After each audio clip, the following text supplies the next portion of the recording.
सीते राम कथा हृदयम। सुमंत, जैसा हमने सोचा था, सभी लोगों ने राम के राज्याभिषेक के लिए अपनी सर्वसम्मति से सूचना दी है। इस बात से हम बहुत ही प्रसन्न हैं।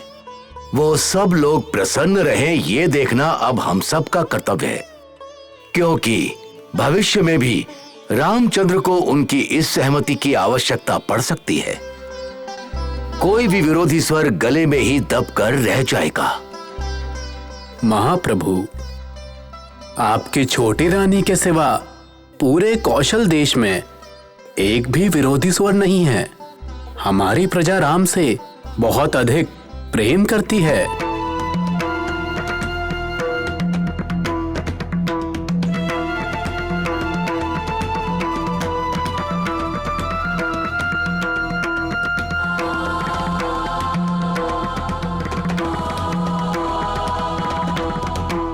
परंतु मैं निश्चित नहीं हो पा रहा हूं सुमंत। जैसे वृक्ष में लगी आग स्वयं वृक्ष को जला देती है, उसी तरह इस महल में लगी यह आग कहीं सब कुछ जलाकर भस्म ना कर दे, यह आशंका मुझे सता रही है।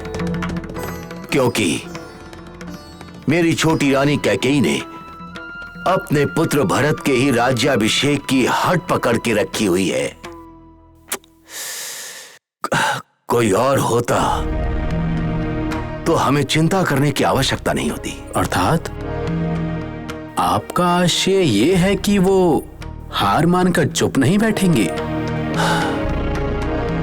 हमने ये सिद्ध कर दिया है कि जनमत रामचंद्र के ही पक्ष में है, परंतु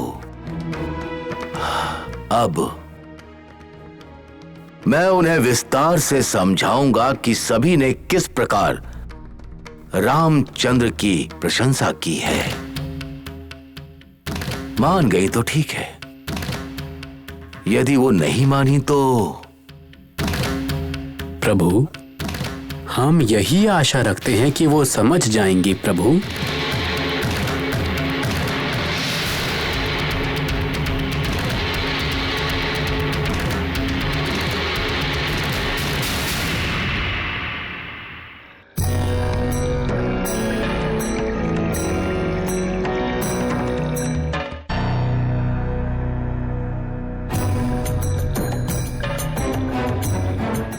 माता, आपके कहे अनुसार मैं कौशल्या देवी के अंतपुर में और फिर सुमित्रा देवी के भी अंतपुर के पास गई थी। वहाँ उनकी दासियों से मैंने कुछ बहाने से उनसे बात की। क्या कह रही हो? कुछ विशेष होने के संकेत मिले हैं तुम्हें? नहीं, किसी विशेष बात का कोई संकेत नहीं मिला। अब कोई उत्सव या कोई समारोह? नहीं, कोई भी उत्सव या समारोह नहीं दिखा मुझे। ठीक है, तुम वहीं आसपास रहना। अपनी आंखें और कान सदैव खुले रखना।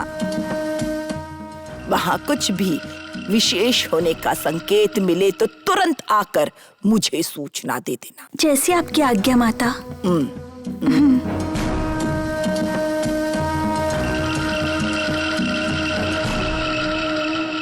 वहाँ जो कुछ भी हो, मुझे पता चलना ही चाहिए।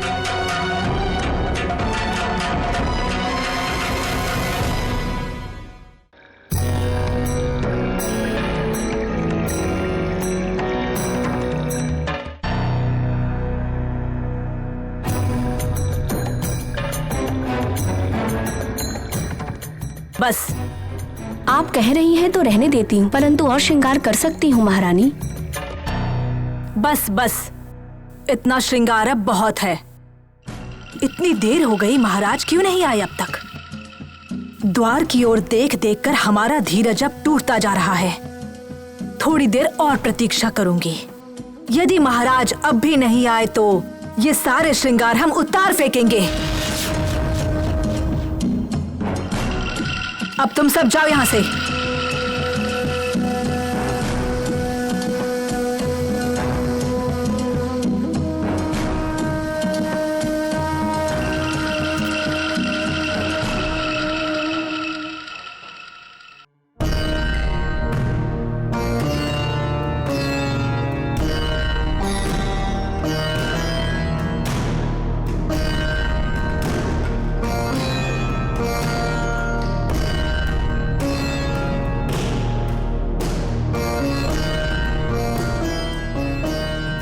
महाराज इतना विलंब क्यों कर रहे हैं?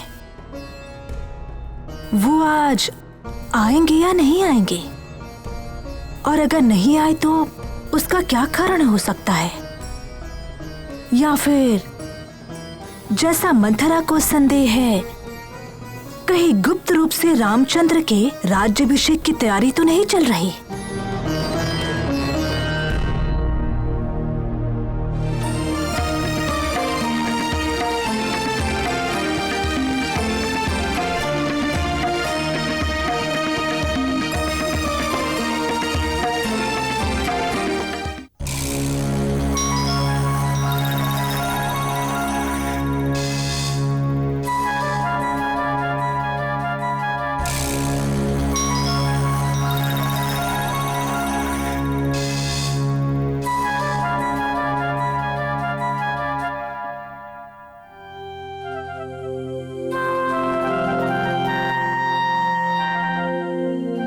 आखिरकार आप आ ही गए।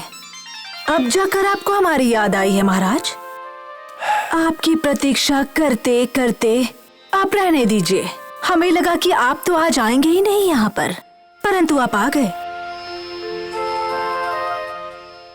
आपके समीप आने से हमें कभी कोई नहीं रोक सकता। राजकाज की जो भी चिंता है उसे राम और लक्ष्मण संभाल रहे हैं।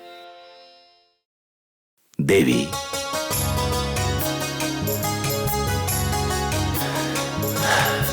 देवी, मैं जब आपके पास होता हूं, आपकी इन कोमल भुजाओं के बंधन में मैं सारा संसार भूल जाता हूं। देवी, इतने वर्षों के बाद भी आप आज भी वैसी ही इंद्रधनुषी छटा बिखेर रही हैं जैसी पहले बार दिखी थी आप। इंद्रधनुष में हमारी सुंदरता है या नहीं, पर आपकी कल्पना में अवश्य महाराज। और आपकी इच्छाएं 1000 इंद्रधनुष बनकर हमें आपके आलिंगन में लेने को आतुर है महाराज। प्रभु, क्या हम आपके लिए मीठा शरबत लेकर आ जाएं? नहीं देवी, सामंतों की सभा के पश्चात भोजन के उपरांत और विश्राम करने के लिए यहाँ आया हूँ। अर्थात आपके विलंब का कारण सामंतों की सभा ही थी क्या? नहीं देवी, सभा में हुई चर्चा पर मैं कुछ समय से मन ही मन मंथन कर रहा था। ऐसा क्या गहन विषय था प्रभु? वैसे क्या ये कोई ऐसा राजकाज है जिसे हम सुन नहीं सकते? नहीं देवी, ऐसी कोई रहस्य की बात नहीं है। हमारी बात ज्ञात होने के बाद आप बहुत अधिक प्रसन्न होंगी। प्रसन्न होने वाली बात है प्रभु। हमें अवश्य जानना है कि आखिर बात क्या है। सुनो देवी, आज सभा में सामंत, गणमान्य और सभी हमारे रामचंद्र का गुणगान कर रहे थे।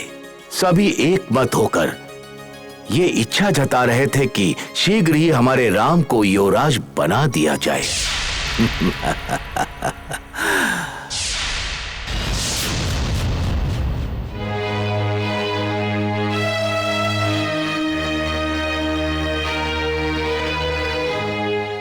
क्या हुआ देवी? हमारे राम की लोकप्रियता सुनकर आपको प्रसन्नता नहीं हुई? रामचंद्र का गुणगान हो तो हमें भी प्रसन्नता होती है, परंतु आपका ये कहना है कि सबने राम को ही युवराज बनाने पर जोर दिया, ये कहां तक सत्य है? ये सत्य है देवी। उन सब की यही अभिलाषा है। और आपने क्या कहा प्रभु? वैसे मैंने उन सब के प्रेम पूर्ण आग्रह पर विचार किया। प्रभु, उनकी अभिलाषा चाहे जो भी हो, परंतु अंत में निर्णय तो आपको ही लेना है ना प्रभु। आपको अपनी अंतरात्मा के अनुसार निर्णय लेना चाहिए।